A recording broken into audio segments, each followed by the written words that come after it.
அப்போ அந்த மருத்துவரோட நான் போயிருந்தனால அங்க போய் அந்த வீட்டை போய் பார்த்துட்டு அந்த ஐயாக்கு அவர் ட்ரீட்மெண்ட்டுக்கு அவருக்காக நான் கூட துணைக்காக போயிருந்தேன். பார்த்துட்டு எல்லாம் முடிச்சுட்டு அந்த கேரளா உடனே நாங்க கிளம்பிட்டோம். அன்னைக்கு நைட்டு ட்ரெயினே பாலக்காட்டுல இருந்து நாங்க கிளம்பி சென்னைக்கு வந்துட்டோம். ஆனா ஆண்டவர் நான் ஸ்தோத்திரம் போட்டுட்டே ஜெபம் பண்ணிட்டே போயிட்டு வரேன். எந்த பிரச்சனையுமே எனக்கு இல்ல. ஆனா என்னோட வந்த ஒருத்தர் அதோட இன்னைக்கு வரைக்கும் எந்திக்கல. என்ன காரணம் புரியுதா உங்களுக்கு? பயப்படக்கூடாது. நம்ம ஆண்டவர் நம்மளை பாதுகாக்க வல்லவராய் இருக்கிறாரு. அவரை நோக்கி கூப்பிடும் போது அவர் கிருபையா இறங்கும்னா இறங்கிடுவாரு. புரியுதா உங்களுக்கு? அவங்களுக்கு அந்த விசுவாசம் இல்ல, எனக்கு அந்த விசுவாசம் இருந்தது. ஆகவே நான் என்ன செஞ்சேன், அதுல இருந்து தப்பிச்சிட்டேன். புரியுதா உங்களுக்கு? நீங்க அப்படிதான் நம்ம எல்லாம் ஏதோ ஒரு காரியத்தில் ஆண்டவர் செஞ்சுட்டாரு, நம்மள தப்பிக்க வச்சுட்டாரு. ஆமா, அப்படியே அழிஞ்சு போயிடக்கூடாது. நம்ம ஏன் தப்பிக்கணும் என்பதுதான் தேவனுடைய சித்தம். நம்மளை பாதுகாக்க வேண்டும் என்பதுதான் தேவனுடைய சித்தம். அப்ப அந்த தெய்வம் என்ன செய்றாரு, நமக்கு கிருபையா இறங்க வேண்டுமானால் அந்த சுதந்திரம், உண்மையான சுதந்திரம் இந்த தேசத்துக்கு, நம்ம குடும்பத்துக்கும், நம்முடைய பிள்ளைகளுக்கு வேண்டுமானால் நாம் என்ன செய்யணும்?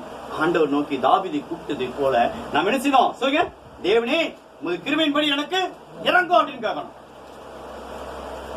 எப்படி கேட்கணும்? உங்களுடைய கிருபையின்படி எனக்கு இறங்கும் ஆண்டவரே. அப்படி இறங்கணும் அப்படின்னு சொன்ன உடனே கிருபை என்ன செய்யும்? இறங்கும். அதுதான் ஒரு மனிதனுடைய வாழ்க்கையில உண்மையான சுதந்திரம். ஏதோ கண்காட்டி வித்த காமிக்கிறதுக்கெல்லாம் இல்ல.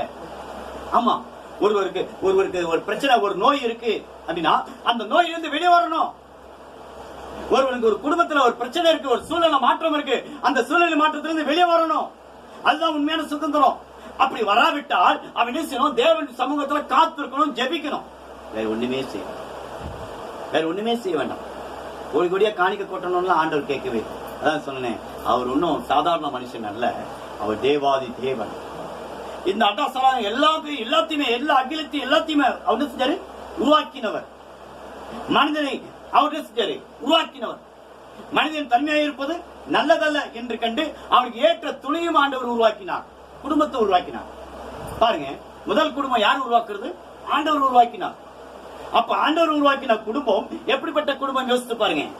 நீங்களும் நானும் அதனுடைய சந்ததியார், ஆபிரகாமுடைய சந்ததியார், விசுவாச தகப்பனுடைய ஆபிரகாமுடைய சந்ததியார். அப்ப நாம எப்படி இருக்கணும்? விசுவாசத்தோடு ஆண்டவரே எனக்கு இறங்கும்னு கேட்க. அப்பதான் சுதந்திரம் வெளியே. உங்களுக்கு நீங்க நிறைய பேருக்கு சுதந்திரம் இல்ல. என்ன இல்ல, சும்மா வெளியே பார்க்கறதுக்கு நல்லா பலவன்னு இருந்தான், அவ்வளவுதான். உள்ளுக்குள்ள என்ன இல்ல? சுதந்திரம் இல்ல. ஏன் இல்ல? எதுக்கு இல்ல? மெய்யான ஆண்டவரை அறியாத வரைக்கும் இல்ல. நான் நிறைய பேருக்கு சொல்லுவேன், பிரச்சனை உள்ளவங்களுக்கு நான் தயவு செஞ்சு, பிரச்சனை இருக்குன்னா கட்டாயமா அவங்ககிட்ட போய் நான் சொல்லிடுவேன், தயவு செஞ்சு அதுல இருந்து வெளியே வாங்க. ஏன்? எதுக்காக? ஆண்டவர் மீட்க ஆயத்தமா இருக்கிறார். வேதம் சொல்லுதுல, வருத்தப்பட்டு பாரம் சுமக்கிறவர்களே நீங்கள் எல்லோரும் என்ன இடத்தில் வாருங்கள், நான் உங்களுக்கு என்ன செய்றேன்? இளைப்பாறுதல் தருவேன்னு சொல்றாரு. அப்போ வருத்தமும் பாரமும் இருக்கிறவங்களுக்கு இளைப்பாறுதல் வேணுமானால் நாம் ஆண்டவரை இயேசு கிறிஸ்துவை என்ன செய்யணும்? நோக்கி பார்க்கணும். ஏன்? அவருடைய கண்கள் மனுபுத்திரர் மேல் எப்படி இருக்கலாம்? நோக்கமா இருக்கு. அவருடைய செவிகள் கவனித்து கேட்டுக்கொண்டு இருக்கு. ஆமா, நீங்க மௌனமா ஆண்டவர்கிட்ட ஜெபிச்சாலும் சரி, நீங்க மனசுக்குள்ளேயே இருந்து ஜெபிச்சாலும் சரி, ஆண்டவர் சிலர் அதை கேட்டுக்கிட்டு இருப்பார், பதில் தருவார். அவன் இறங்குகிறது, கூப்பிட்ட உடனே பதில் தருகிறது. ஆமா, கூப்பிட்டு கேட்காம இருக்கிறதுக்கு அவருக்கு காது இல்லாம இல்ல, அவருக்கு காது இருக்கு. புரியுதா உங்களுக்கு? அவர் பேசாம இருக்கிறதுக்கு வாய் இல்லாம இல்ல, அவருக்கு என்ன இருக்கு? வாய் இருக்கு. ஏன்? மரித்தார், 3ஆம் நாள் உயிர்த்தெழுந்தார், இன்றைக்கு வாழ்ந்து கொண்டு இருக்கிறார். அந்த உயிர்த்தெழுதலின் வல்லமை வெளிப்பட்டு கொண்டே இருக்கு. புரியுதா உங்களுக்கு? கடவுள் அப்படிதான். இன்னைக்கு அந்த நாள், இன்னைக்கு ஒரு பிரச்சனைக்காக நம்ம ஜெபிக்கிறோம், இன்னைக்கு ஒரு சூழ்நிலைக்காக நம்ம ஜெபிக்கிறோம். என்னுடைய காரியம் இப்படி இருக்க ஆண்டவரே, நான் வெளியே சொல்ல முடியல ஆண்டவரே, நான் வெளியே சொல்ல முடியல, உள்ளத்துக்குள்ள இருக்கு. எப்படி நான் வெளியே சொல்லுவேன்? யார்ட்டையும் சொல்ல வேண்டாம். சில பேர் சொல்லுவாங்க, போய் சொன்ன பாவ மன்னிப்பு கிடைக்கும். பாவ மன்னிப்பு கிடைக்காது, சாபம் தான் வரும். யார்ட்டையும் போய் என்ன செஞ்சிடக்கூடாது, நம்மளுடைய காரியங்கள் என்ன செஞ்சிடக்கூடாது, சொல்லிடக்கூடாது. பக்கத்து வீட்டுக்காரங்களா இருந்தாலும் சரி. ஆமா, யாராவது ஊழியம் செய்யறாங்க, அவர்கிட்ட போய் சொல்ல ஒரு பாவ மன்னிப்பு கிடைக்கும் நினைச்சிடாதீங்க. பாவ மன்னிப்பு யாரும் தர முடியாது, இந்த எவிடன்ஸும் தர முடியாது. புரியுதா உங்களுக்கு? பாவ மன்னிப்பு தருது யாரு? ஆண்டவர் தான். நீங்க ஆண்டவர்கிட்ட சொன்னா போதும், ஆண்டவரே இந்த காரியத்திலிருந்து எனக்கு ஒரு விடுதலை எனக்கு வேணும் ஆண்டவரே, இந்த காரியத்திலிருந்து எனக்கு ஒரு மாற்றம் வேணும் ஆண்டவரே, அப்படின்னு சொல்லும் பொழுது ஆண்டவர் நிச்சயமாக நம்முடைய வாழ்க்கையில ஒரு மாற்றம் தருவார், நிச்சயமா தருவார். ஏன் நீங்க அநேகர் பார்த்தீங்கன்னா குடிகாரர்களா இருக்காங்க, ஏன் வெளியே வர முடியல? எதுக்காக வெளியே வர முடியல? அவங்க கிணசியில் ஆண்டவர்கிட்ட கேட்கல, வெளியே வர முடியல. சில பேர் சில வேற காரியங்களுக்கு அடிமையா இருக்கிறாங்க, அவங்க ஏன் வெளியே வர முடியல? அவங்க ஆண்டவர் நோக்கி கேட்கல. நம்ம நினைச்சு ஆண்டவர் நோக்கி கேட்கணும், கேட்கிறோம், விடுதலை நமக்கு கிடைக்கும். கேட்கிறோம் நமக்கு விடுதலை கிடைக்கும். ஆமா, அப்ப கொடுக்கிற தெய்வம் நம்மகிட்ட இருக்கும்பொழுது நம்ம ஏன் பயப்படணும்? அவர் நோக்கி கேட்கலாம்ல. ஏன் ஊரெல்லாம் அலையணும்? எங்க நான் சொல்லுவேன், கடவுளை பார்க்கணும்னா அங்க எங்க நினைச்சு போய் அலையவே கூடாது, எங்கேயும் அலையவே. யோசித்து பாருங்க, இத்தனை வருஷம் எங்கெல்லாம் போயிருப்பீங்க? எவ்வளவு தூரம் போயிருப்பீங்க கோயிலுக்கெல்லாம்? நிறைய தூரம் போயிருப்பீங்க பாருங்க. வருஷம் வருஷம் இருக்கு பயணம், நிறைய தொடர்புகள் இருக்கு. ஆமா, ஒரு மாசம் கூட நினைச்ச மாட்டாங்க, ரெஸ்ட் எடுக்க மாட்டாங்க. இப்ப போறதே கிடையாது. ஆனா அப்பத்தை விட இப்ப நல்லா இருக்கீங்களா இல்லையா? நல்லா இருக்கோம்ல, ஒரு சமாதானம் நமக்கு உண்டு இல்ல உங்களுக்கு? ஏன் எதுக்கு? எவ்வளவு சீக்கிரமா ஆண்டவரை நம்முடைய சொந்த ரட்சகரா ஏற்றுக்கொள்கிறோமோ நமக்கு ஒரு பாதுகாப்பை ஆண்டவர் தருவோம். அதுலதான் நமக்கு சுதந்திரம், ஒரு பாதுகாப்பை கொடுப்பாரு. இழப்பு நமக்கு வராது. இழப்பு நமக்கு என்ன செய்யறது? வராம தான் நல்லா இருந்திருக்கும், அப்படிதானே? நல்லா இருந்திருக்கும். ஆனா இன்னைக்கு என்ன செஞ்சிருக்கோம்? புரியுதா உங்களுக்கு? நிறைய பேர் இது அறியாமையா இருக்கிறாங்க. அதனால சொல்றேன், தயவு செஞ்சு யாருக்கு எந்த நேரத்துல ஜெபம் வேணுமோ அந்த நேரத்துல ஜெபிங்க, பயப்படாதீங்க. என்ன ரொம்ப 12 மணி 12:30 மணிக்கெல்லாம் சில பேர் கூப்பிடுவாங்க, சொல்லிட்டு சொல்லுவாங்க, சாரி உங்களை டிஸ்டர்ப் பண்றேன். ஒன்னும் டிஸ்டர்ப், அதை பத்தி கவலையே இல்லை, கவலையே இல்லை. ஏன்? விடுதலை வேணுங்க, நமக்கு ஒரு சுதந்திரம் வேணுங்க. யாராவது ஒரு காரியத்தில் அகப்பட்டிருப்பாங்க, ஏதோ ஒரு பிரச்சனையில் அகப்பட்டிருப்பாங்க. ஏன்? அவர் கிருபையா இறங்குற தெய்வம். ஆமா, சாமி வரம் கொடுத்தா கூட பூசாரி வரம் கொடுக்காது, தெரியுமா? அந்த காலத்துல பழமொழி அப்படிதானே? பழமொழி தப்பா இருக்கு? இல்ல கேட்டது, சாமி வரம் கொடுத்தா பூசாரி வரம் கொடுக்காரு. காரணம் என்ன? பூசாரி ஏன் வரம் கொடுக்க மாட்டாரு? அவர் வைக்க வேண்டியதை வச்சாதான் தட்டுல கொடுப்பாரு. அவர் இல்ல நினைச்ச மாட்டாரு, தரவே மாட்டார். திரும்பி பார்த்து எடுத்து போவார். ஆமா, அதே பெரிய நோட்டா வச்சுட்டோம்னா பெரிய மாலையா அங்க இருந்து வந்துடும். ஆமா,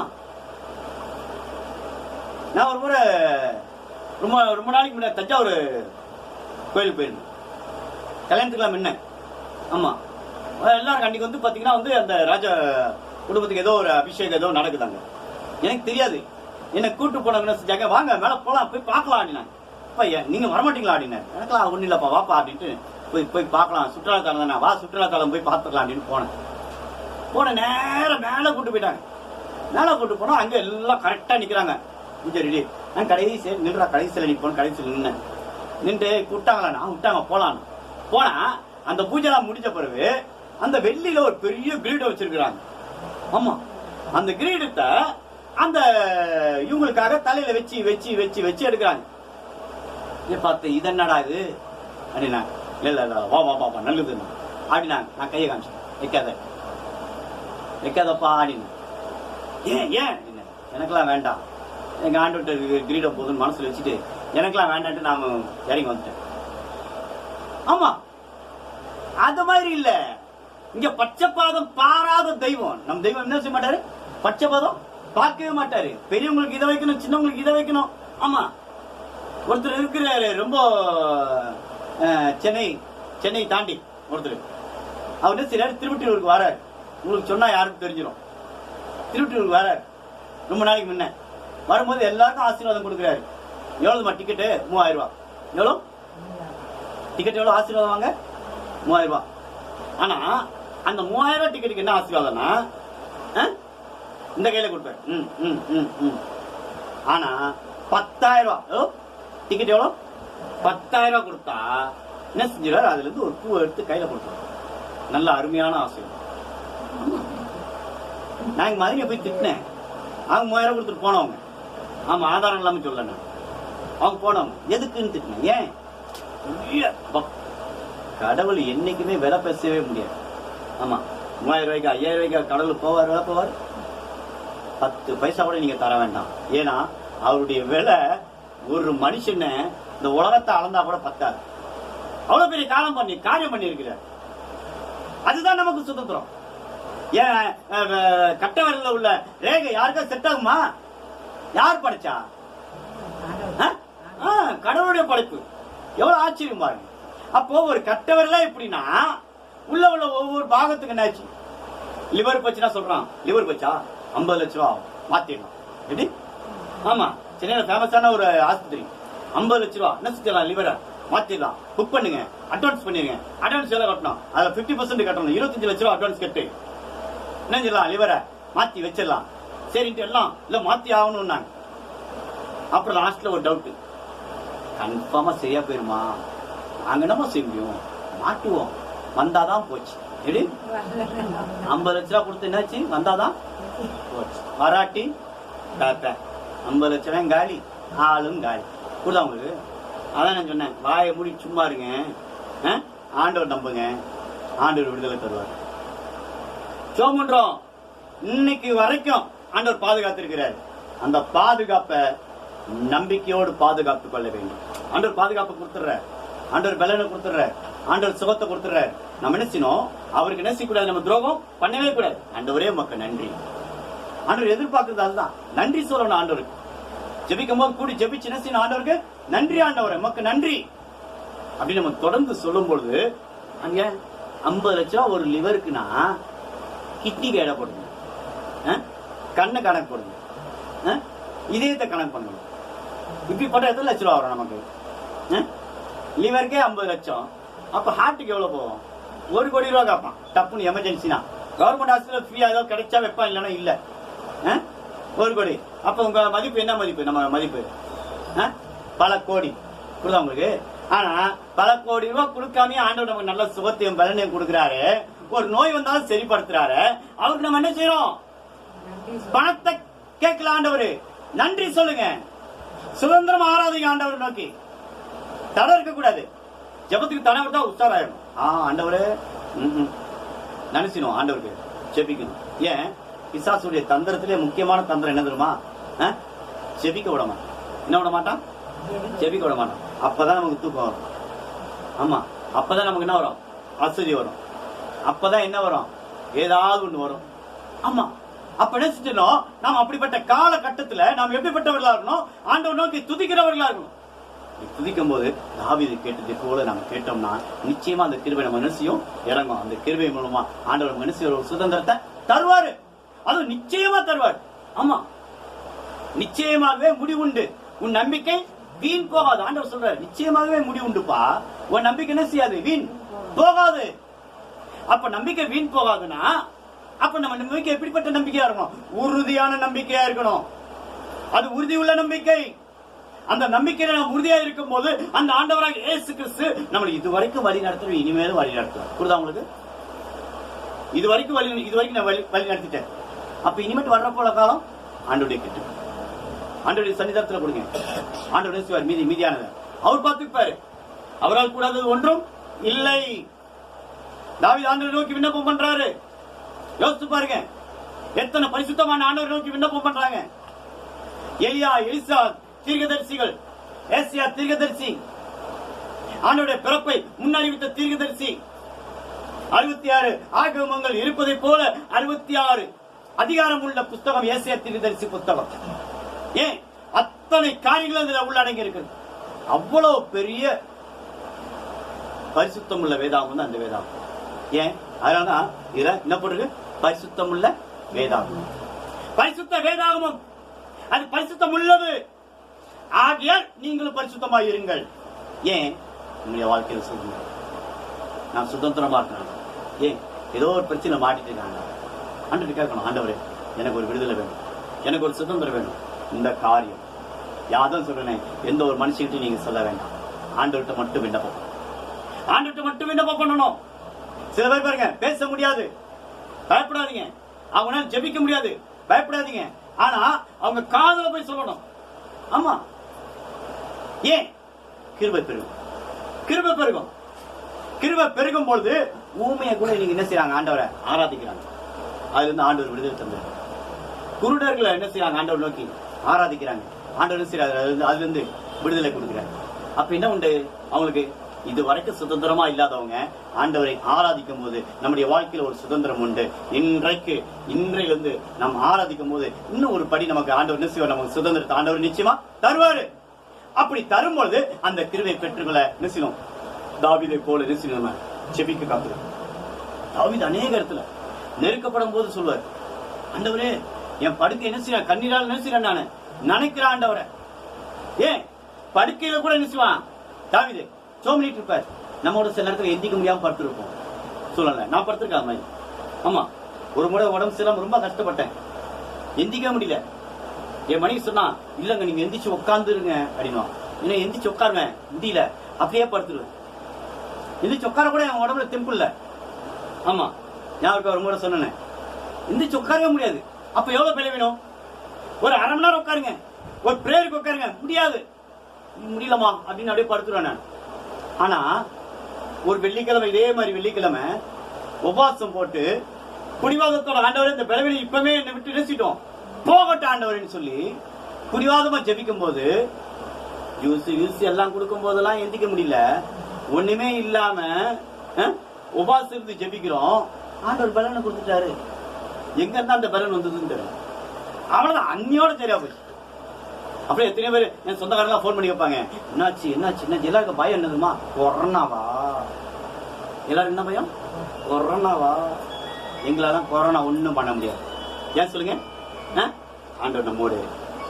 ஏன் ஆண்டவர் அந்த சுதந்திரத்தை நமக்கு கொடுத்திருக்கிறார், ஆண்டவர் அந்த பலனை நமக்கு கொடுத்திருக்கிறார், ஆண்டவர் அந்த கிருபையை நமக்கு கொடுத்திருக்கிறார். அந்த கிருபையோடு நம்ம ஆராதிக்கும் போது, அந்த விடுதலையோடு நம்ம ஆராதிக்கும் போது நிச்சயமாக நம்முடைய வாழ்க்கையில் என்ன உண்டு? பெரிய ஒரு விடுதலை, ஒரு பெரிய ஒரு மாற்றம் உண்டு. ஆகவே தாவீதை போல நம்ம நினைச்சினோம் ஜெபிக்க பழக வேண்டும். தாவீதை போல நம்ம நினைச்சினோம் துதிக்க பழக வேண்டும். எந்த நேரமா இருந்தாலும் சரி. ஒரு பழைய பாட்டு எப்படின்னா, எந்த காலத்திலும் எந்த நேரத்திலும் நன்றியால் உம்மை நான் துதிப்பேன், இயேசுவே உம்மை நான் துதிப்பேன் துதிப்பேன், எந்த வேளையிலும் துதிப்பேன். எந்த வேலையா இருந்தாலும் சரி, எந்த காலமா இருந்தாலும் சரி, எப்படிப்பட்ட நெருக்கமா இருந்தாலும் சரி, எந்திக்க முடியலனாலும் சரி, நான் உண்மையில எந்திக்க முடியலன்னா பார்த்து ஜோமிட்டு தான் இருந்தேன். கவலைப்படக்கூடாது. ஆனா ஜெபத்தோடு இருக்கணும். ஜெபத்தோடு இருக்கும் போது அநேக மாற்றங்களும் அநேக காரியங்களும் ஆண்டவர் நம்முடைய வாழ்க்கையில அவர் செய்ய எப்படி இருக்கிறார்? சித்தம் கொண்டு இருக்கிறார். வேதம் சொன்ன வார்த்தையின்படி, தேவனே உமது கிருபையின்படி எனக்கு இறங்கும் என்று சொன்னபடி ஆண்டவர் கிருபையின்படி இன்றைக்கு நினைச்சுவார், நமக்கு இறங்குவார். ஆண்டவரே நீர் இறங்கும், எங்களுக்கு ஒரு சுதந்திரத்தை இந்த நாளில் நினைச்சு ஆண்டவர் எங்களுக்கு கட்டளையிடும். சொல்லுவோமா? முழங்கால் போட்டு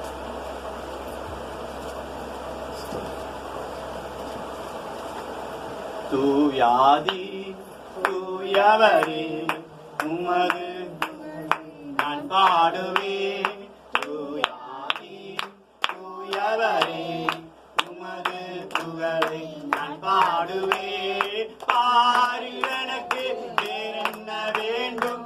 உயிருள்ள மறைந்து அவர் பாட வேண்டும். பாரில் எனக்கு வேறென்ன வேண்டும்? உயிருள்ள மறைந்து அவர் பாட வேண்டும். தூயாதி தூயவரே உமது புகழை நான் பாடுவேன். ஆண்டவர் தாமே நம்முடைய ஒவ்வொரு குடும்பத்தையும் ஆண்டவர் பாதுகாக்க முடியாது. விசேஷமாக ராணி அம்மாக்காக நாங்கள் ஜெபிக்கிறோம். ஆண்டவருடைய கிருபை, அந்த செயற்குள்ள பலவீனங்கள் ஆண்டவர் தாமே அவர்களை பாதுகாத்து அந்த கிருபையின் கரம் அவரை வழிநடத்த முடியாது. ஆண்டவர் நோக்கி ஸ்தோத்திரிப்போம். ஸ்தோத்திரம் ஸ்தோத்திரம் ஸ்தோத்திரம் ஸ்தோத்திரம் ஸ்தோத்திரம். அது மாத்திரமல்ல, மோனிஷ்காக ஆண்டவர் நோக்கி நாம் ஜெபிப்போம். மோனிஷுக்கு ஆண்டவர் நல்ல பலனின் சுகத்தை ஆரோக்கியம் தர முடியாது. ஆண்டவர் தாமே இந்நாள் வரைக்கும் பாதுகாத்த தயவுக்காக ஆண்டவர் நோக்கி ஸ்தோத்திரிப்போம். ஸ்தோத்திரம் ஸ்தோத்திரம் ஸ்தோத்திரம் ஸ்தோத்திரம் ஸ்தோத்திரம் ஸ்தோத்திரம். அது மாத்திரமல்ல, அருமையான கௌரி அம்மாக்காக நாங்கள் ஜெபிக்கிறோம். தொடர்ந்து ஆண்டவருடைய கிருபை வழிநடத்த முடியாது. இன்னும் நல்ல பலனை கொடுத்து ஆண்டவர் அவர்களை சாட்சியாய் நிறுத்த முடியாது. கௌதமுக்காய் நாம் ஜெபிக்கிறோம். தம்பி தாமே ஆண்டவரை சுந்தரச்சவராய் ஏற்றுக்கொண்டு தேவனுடைய நாமத்தை மகிமைப்படுத்த முடியாது. அது மாத்திரமல்ல, கண்மணி அம்மாக்காய் நாம் ஜெபிக்கிறோம். அவர்களின் சரீரத்தில் உள்ள பலவீனம் எல்லாம் நீங்க நல்ல பலனின் சுகமும் ஆரோக்கியமும் ஆண்டவர் கொடுத்து நல்ல ஆண்டவர் பலன் தரும்படியாய் அவர்களையும் சாட்சியாய் நிறுத்த முடியாது. அவர்களிடத்தில் இருக்கிற அந்த சுகர் நான் நார்மல் வர ஆண்டவர் கிருபை தரும்படி ஆண்டவர் நோக்கி ஸ்தோத்திரிப்போம். ஸ்தோத்திரம் ஸ்தோத்திரம் ஸ்தோத்திரம் ஸ்தோத்திரம் ஸ்தோத்திரம் ஸ்தோத்திரம் ஸ்தோத்திரம். அது மாத்திரமல்ல, மஞ்சுளாக்காக, அவருடைய கணவர் சத்யாக்காக, மகள் சாமனிக்காய் ஆண்டு நோக்கி நாம் ஸ்தோத்தரிப்போம். ஸ்தோத்திரம் ஸ்தோத்திரம் ஸ்தோத்திரம் ஸ்தோத்திரம். அது மாத்திரமல்ல, வந்திருக்கிற ஒவ்வொரு குடும்பத்தாரையும், நம்முடைய ஐக்கியத்தில் இருக்கிற, நம்முடைய குழுவில் இருக்கிற ஒவ்வொரு குடும்பத்தாரையும் ஆண்டவர் பாதுகாக்கும் முடியாய் ஆண்டு நோக்கி ஸ்தோத்தரிப்போம். ஸ்தோத்திரம் ஸ்தோத்திரம் ஸ்தோத்திரம் ஸ்தோத்திரம் ஸ்தோத்திரம். ஒவ்வொரு குடும்பத்தையும் தனித்தனியாய் பேர் பேராய் குடும்பமாய் ஆண்டவர் இந்த நாளிலும் எல்லா விதமான தீமைக்கு விலக்கி ஆண்டவர் பாதுகாக்க முடியாது ஆண்டவர் நோக்கி ஸ்தோத்தரிப்போம். ஸ்தோத்திரம் ஸ்தோத்திரம் ஸ்தோத்திரம் ஸ்தோத்திரம் ஸ்தோத்திரம். அது மாத்திரமல்ல, இந்த நோயின் பிடியிலிருந்து மருத்துவமனையில பலவீனத்தோடு இருக்கிற ஒவ்வொருவருக்காய் அவர்கள் அந்த பலவீனத்திலிருந்து மீளும்படி ஆண்டவர் நோக்கி ஸ்தோத்தரிப்போம். ஸ்தோத்திரம் ஸ்தோத்திரம் ஸ்தோத்திரம். குடும்ப பிரச்சனை நிமித்தமாய் கஷ்டப்படுகிற ஒவ்வொருவருக்காய் ஆண்டவர் நோக்கி ஸ்தோத்தரிப்போம். ஆண்டவர் ஸ்தோத்திரம் ஸ்தோத்திரம் ஸ்தோத்திரம். ஆண்டவர் தாமே அந்த குடும்ப பிரச்சனையிலிருந்து அவர்களை மீளும்படியாய், அந்த குடும்பத்தில் ஆண்டவர் சமாதானத்தை கட்டளிடும்படியாய் ஆண்டவர் நோக்கி ஸ்தோத்தரிப்போம். ஸ்தோத்திரம் ஸ்தோத்திரம் ஸ்தோத்திரம். கடன் பிரச்சனையிலிருந்து வாடுகிற ஒவ்வொருவருக்காய் ஆண்டவர் நோக்கி ஸ்தோத்தரிப்போம். ஸ்தோத்திரம் ஸ்தோத்திரம் ஸ்தோத்திரம். ஆண்டவர் தாமே அந்த கடனிலிருந்து அவர்கள் மீளும்படியாய், கையின் பிரயாசங்களை ஆசீர்வதிக்கும்படியாய், தொழிலை ஆசீர்வதிக்கும்படியாய், அவர்கள் செய்கின்ற வேலைகளை ஆசீர்வதிக்கும்படியாய் ஆண்டவர் நோக்கி ஸ்தோத்தரிப்போம். ஸ்தோத்திரம் ஸ்தோத்திரம் ஸ்தோத்திரம் ஸ்தோத்திரம் ஸ்தோத்திரம். என் ஆத்துமாவே கர்த்தரை ஸ்தோத்திரி, என் முழுவதுமே அவருடைய பரிசுத்த நாமத்தை ஸ்தோத்திரி. என் ஆத்துமாவே கர்த்தரை ஸ்தோத்திரி, கர்த்தர் செய்த சகல உபகாரங்களும். ஆமென். அல்லேலூயா அல்லேலூயா. கர்த்தர் தாமே உங்களை ஆசீர்வதிப்பார். God bless you. ஆமென்.